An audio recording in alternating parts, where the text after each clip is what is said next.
Hello everybody, it's Dantestarshine here. Thank you so much for tuning into this video today. I'm going to talk about the upcoming solar eclipse happening on June 9th or 10th, depending on where you are in the world. Eclipse season is upon us. We had an eclipse almost 2 weeks ago, the lunar eclipse, and eclipse season is like our annual reset where we sort of let go of and bring in new energies for the upcoming cycle. And this one feels very potent for me. It makes some crazy aspects to my chart. So I haven't made any video content in quite a while, adjusting to the camera. And this eclipse felt so potent that I really wanted to speak to it so that maybe you take some time to look deeper at how it may be affecting your life. And towards the end of the video, maybe I will share a bit about my own journey and what's been happening for me, why I haven't been so active in creating any videos, and what's going on in the future. So, yes, this eclipse is in the sign of Gemini. And Gemini is this dualistic sign that allows us to see things from many perspectives. Gemini is a fast-moving energy that is always searching for new ideas. Gemini relates to the mind. It's ruled by Mercury, and Gemini also rules the parts of the body, the hands, arms, and shoulders. And when we have Gemini placements in the chart, it can indicate a lot of mental energy, communication, networking, creative exploration, new learning endeavors. So eclipses happen every time that the sun and moon cross these points known as the north and south node. In Vedic astrology, they're called Rahu and Ketu, and they are mostly invisible points that are basically the shadow of the moon. So more traditionally, these points are considered something that may be dark or heavy.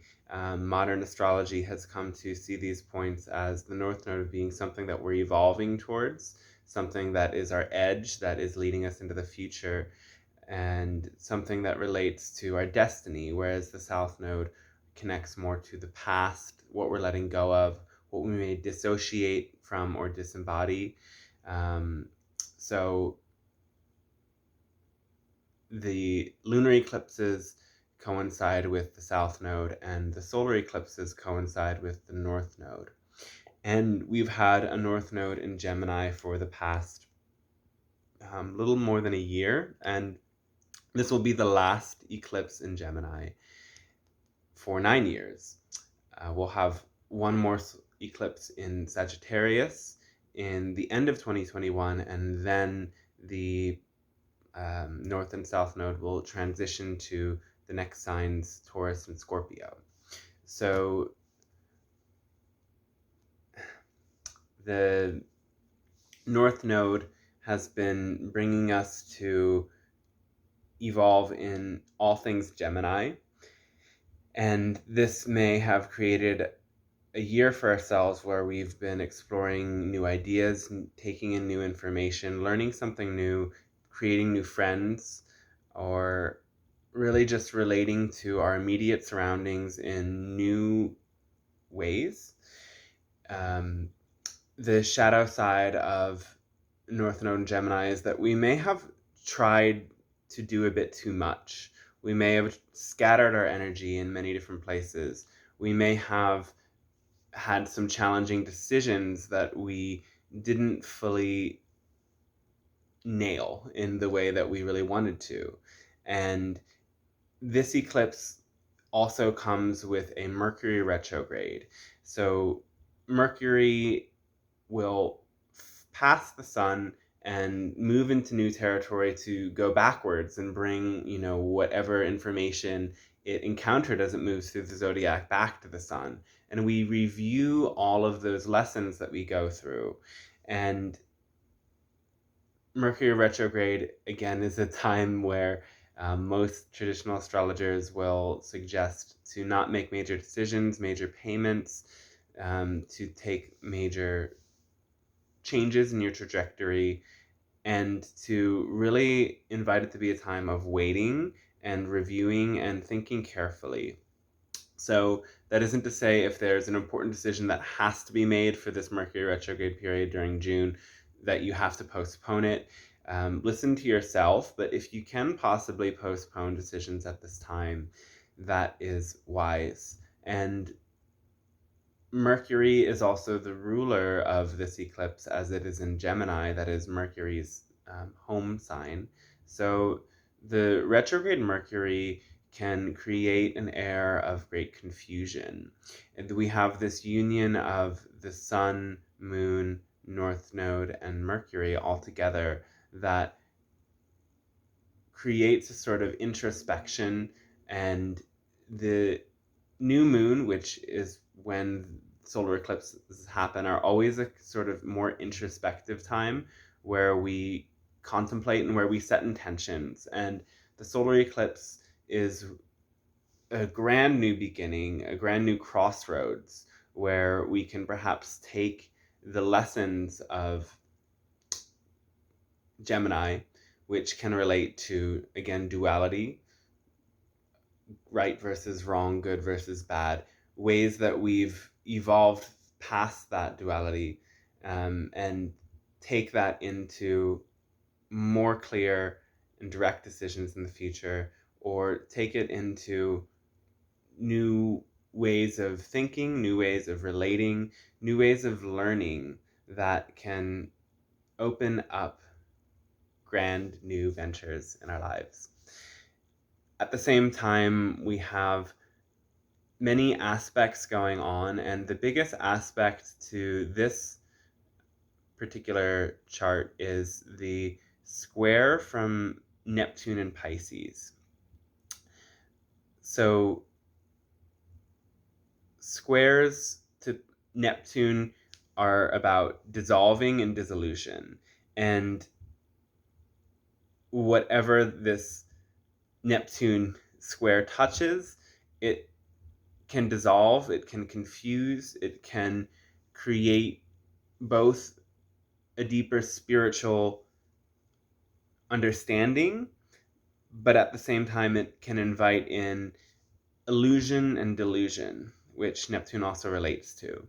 So this is a time to really measure whether our dreams match reality, to measure whether all of this inner reality and what lights us up with love is really something that our mind can wrap itself around.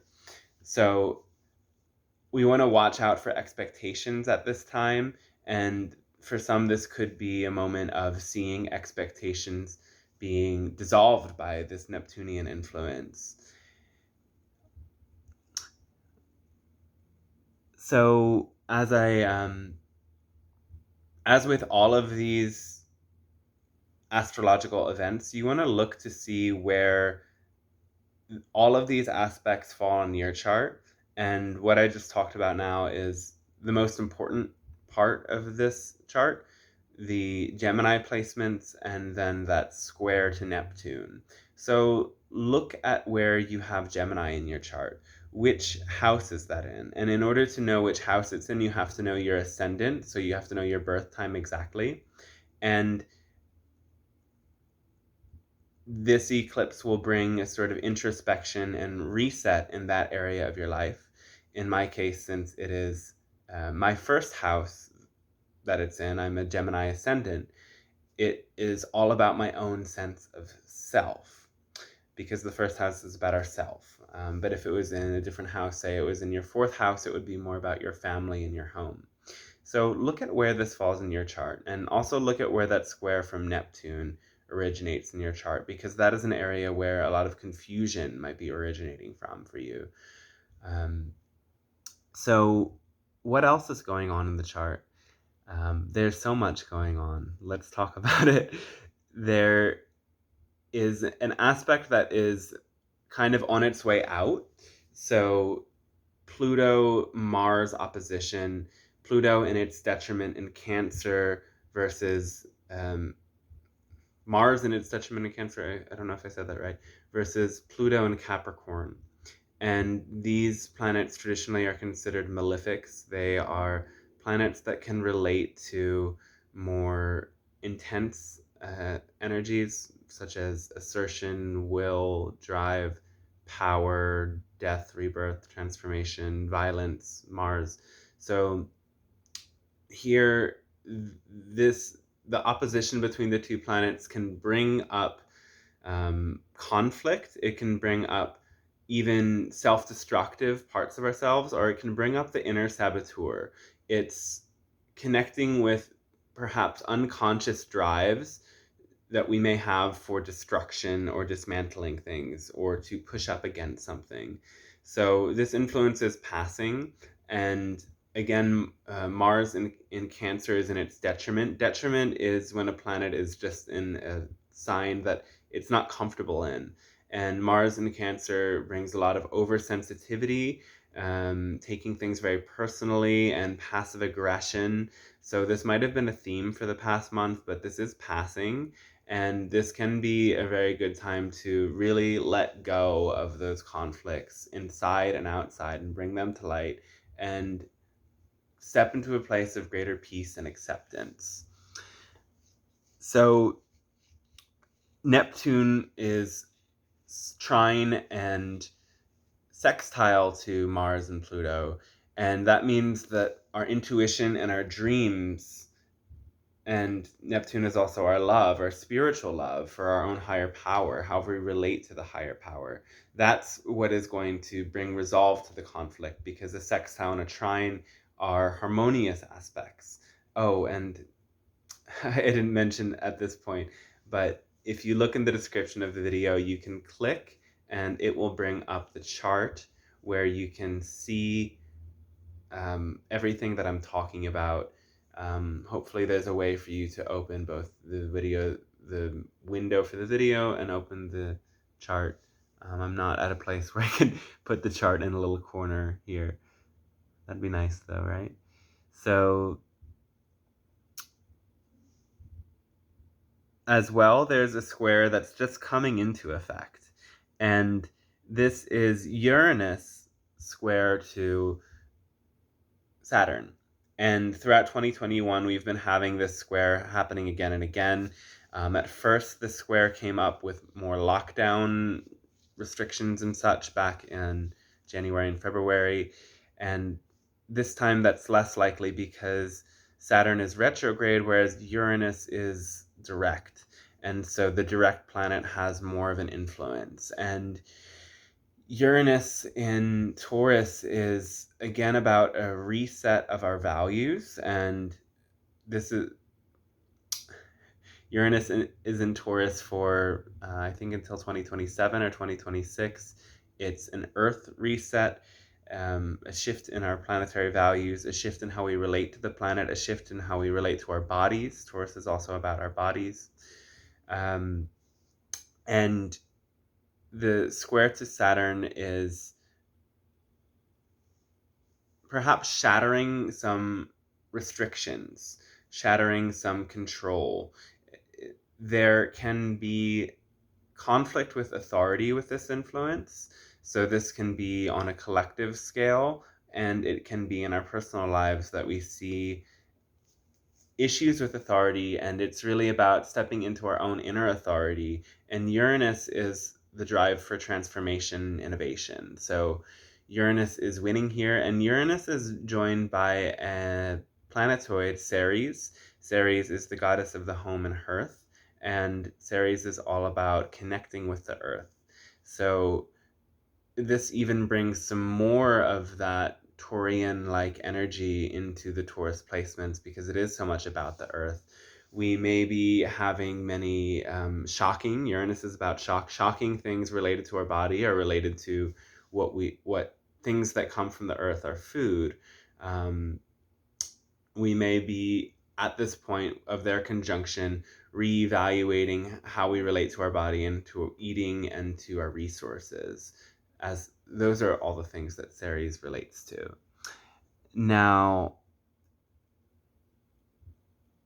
we have another aspect of Venus And Venus is sextile to Uranus and trine to Jupiter. And that's Jupiter just freshly entered Pisces. So that means whenever a planet enters a new sign, it kind of highlights that energy a bit. We kind of feel this powerful shift. And Jupiter is in its home sign in Pisces. And Jupiter in Pisces brings about a lot of spiritual growth and bliss and joy and the simple, beautiful things, um, artistic expression, spiritual expression. These are the things that Jupiter really activates. So the last time that Jupiter was in Pisces was 12 years ago. And you might want to think back to this time, as Jupiter will be in Pisces from later in the year. From now, Jupiter is going to do a retrograde back into Aquarius, but Jupiter will re-enter Pisces and then spend a year there. So look at that time. I think it's 2009, 2010, 11, somewhere in there, was the last time Jupiter was in Pisces. And for me, that was the time of my awakening and a lot of spiritual growth and expansion. So it's nice to have a full review, and in a way, it's interesting for me to think about that, because that's in a way, spiritual awakening is like the beginning of a new life, and this is the first time that that planet with a bit of a longer orbit fully returns to its spot since then. So now I'm going to go through all of the different lessons of Jupiter since my own rebirth back in the day. So, okay, what else? Oh, I was saying that Venus trine to Jupiter and sextile to Uranus. So Venus is well aspected at this time, meaning that our relationships and values may be benefiting these other areas. What we may experience, something Uranian, something unexpected in our relationships, but as it's a sextile, it should be beneficial. Perhaps adjusting our relationships or adjusting how we work with our resources will be helpful. And as well, it's suggesting that this can be a time to really expand in your relationships or to expand in your resources. There's whatever Jupiter connects with, it expands. And Jupiter in Pisces also expands our connection to the water element, as Pisces is that water sign. So connecting with the water now can be really important and powerful.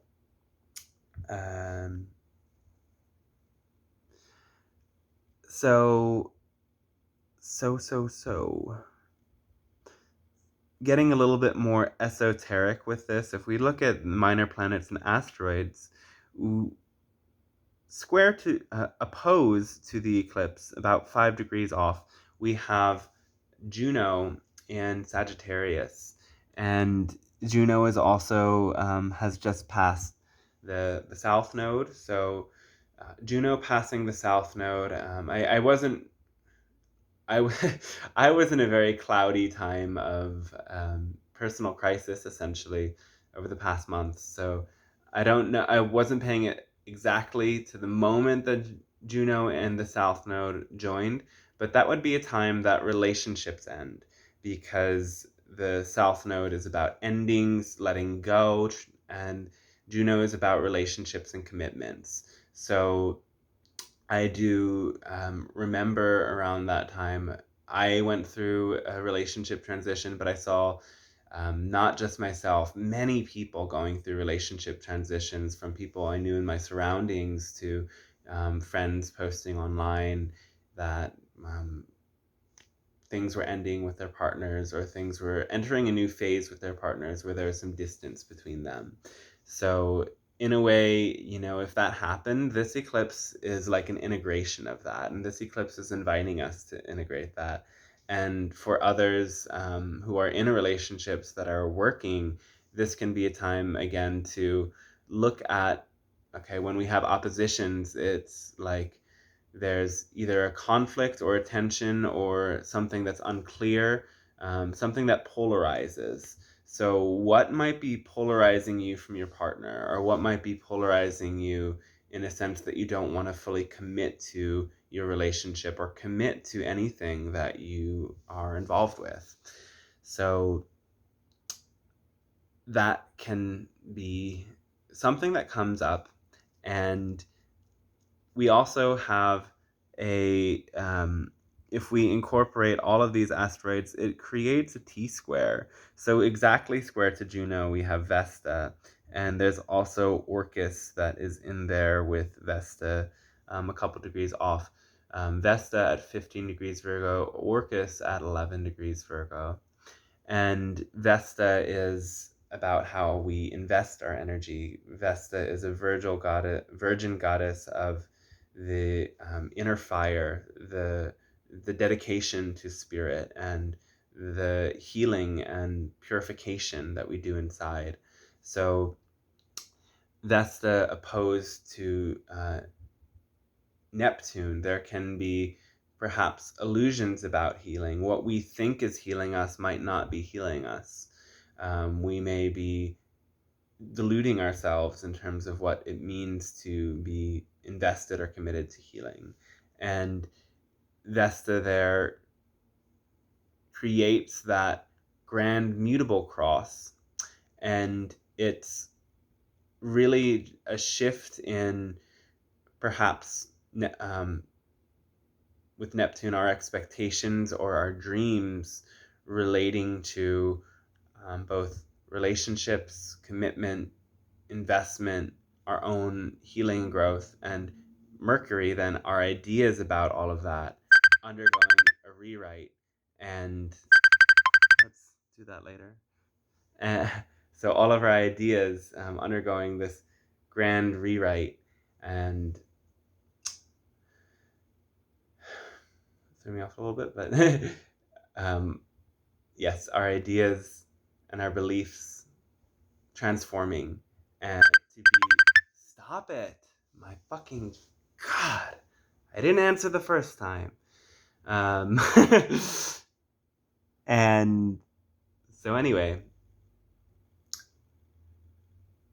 it's an eclipse about letting go and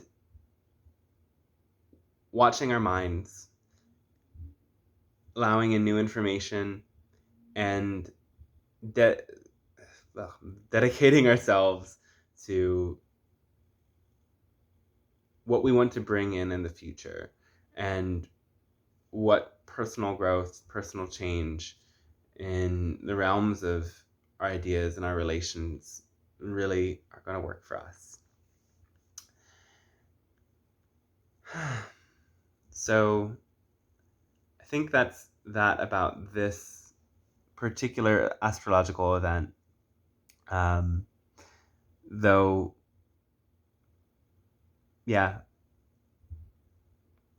again, the ongoing astrology of the month involves this Mercury retrograde, taking things more slowly and being very careful about our decisions. And this is likely a time where we review our decisions and everything that's happened since the last eclipses in December. And we sow seeds very potently for this next cycle until the following eclipses that will happen on November 18th or 19th, which is my birthday, and December 4th or 5th, I believe, later on in the year. And that will be the last Sagittarius eclipse until the nodes shift. So readings are available. You can contact me if you want me to look deeper at your chart. And again, if you want to look at how this affects you, find your ascendant, find where Gemini is, where these planets lie, find perhaps where some of these other aspects we talked about are affecting your chart. And as well, notice if any of these planets make big key aspects to your planets. So if you have planets in 10 to 29 degrees of mutable signs, there can be added tension or transformation in the area of your life that planet connects to, which will be the planet itself, the sign it's in, and the house. And if you have something from 10 to 29 in air signs, this will likely be something that gives you a sort of advantage and allows you to grow in potent ways, allows you to really take advantage of this moment for your growth and transformation.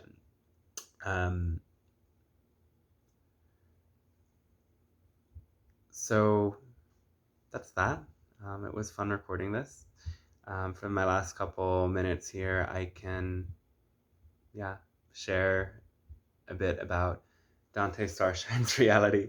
So I think I haven't made a video for 3 months, or at least 2, and there has just been a lot happening for me.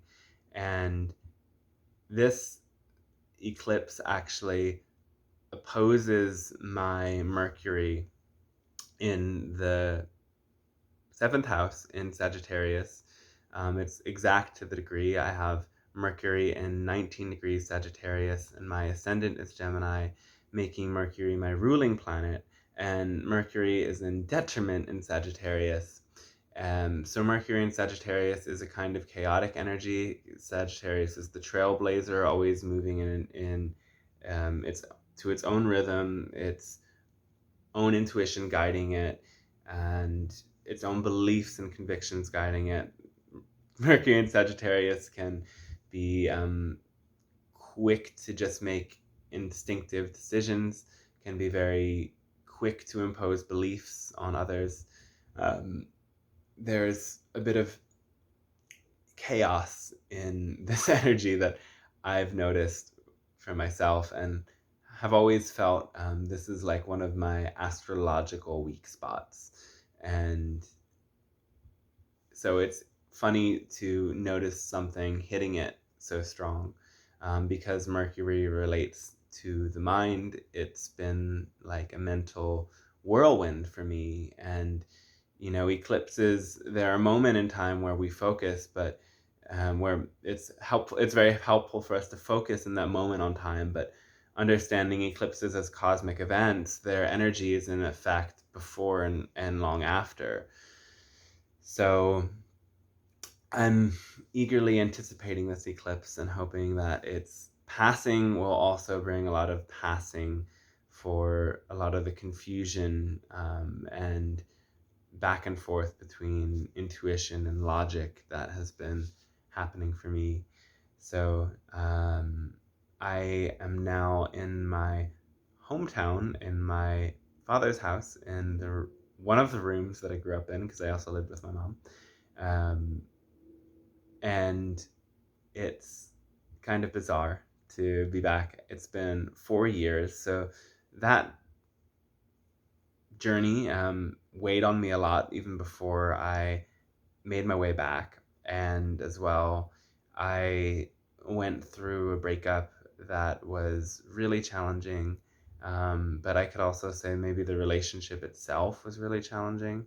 It was beautiful, and it was actually one of the first times in a really long time that I've let somebody that deep in, and definitely the first time that I have spent so much extended time with one person, basically not having time away from him for like 2.5 months. And it was really beautiful, but he wasn't really on this spiritual and holistic healing wavelength with any degree of the knowledge or the dedication or the interest. So it seemed to work at first when, I was like intending to have time off to play, to relax, to enjoy the beach after a year of working pretty consistently with other people all the time. I needed time for myself. So at first I thought this less focused life was something that I would benefit from and enjoy a lot. And it was, but it got to a point where it felt very unfulfilling. And then I had this tattoo issue. As people who've seen my channel for a while can see, I didn't always have all these tattoos, but I did them back in December, and I mostly like that they're there, but the tattoo artist went over this area here twice, and I learned recently that that's not something tattoo artists should do. They shouldn't go over twice within 2 weeks, like as happened. And right after the last tattoo session, I went to the beach, and while I protected it from the sun and water for some weeks until it seemed as healed as it was getting, it wasn't fully healed. It never fully healed. And when it went into the sun, at times it would burn again. And it became scar tissue that then made all of these little muscles in my arm very tense. And that tension moved up through my arm, and my shoulder was frozen, my neck was frozen, and I was just in constant pain, and my arm was overreacting to mild degrees of heat and sun that made, the rest of my skin, the other parts of the tattoo that didn't react badly ever, were starting to have reactions because my skin was just so sensitive. It was really uncomfortable and confusing, and of course brought up many layers of regret. One, for even getting the tattoos, because while they're pretty, I always thought, I look like such a freak show. If I just add to the freak show, it's not going to matter. Like, I'm this being appearing the way I do, and adding tattoos to it, it doesn't matter. But it somehow mattered to me, and it also, noticing perhaps, oh, well, maybe, I do feel these when they're in the sun. I do feel like something on my skin. I'm not sure if this was the right decision to make for my body. And that's beyond, of course, my obsession over the details of the actual art that was done on my body that I've overall grown to accept, though not all of it was exactly what I wanted. So it's been a lot to integrate, and the last thing on top of that was the wondering why I spent the money I spent on them when I could have invested it. And these are all my personal lessons in terms of what happened since the last eclipse season. So I'm seeing this eclipse season as closing that chapter, because I was actually getting these tattoos during the last eclipse, and my intention is to just let go of all of the regret and all of the worry about the tattoos and about the way I engaged with relationship and the way I invested my energy. I've been through a lot, and I've really learned so many things. What have I learned this year? Not to put too much more stress on myself than necessary. Not to worry, and to always keep that positive focus active, which of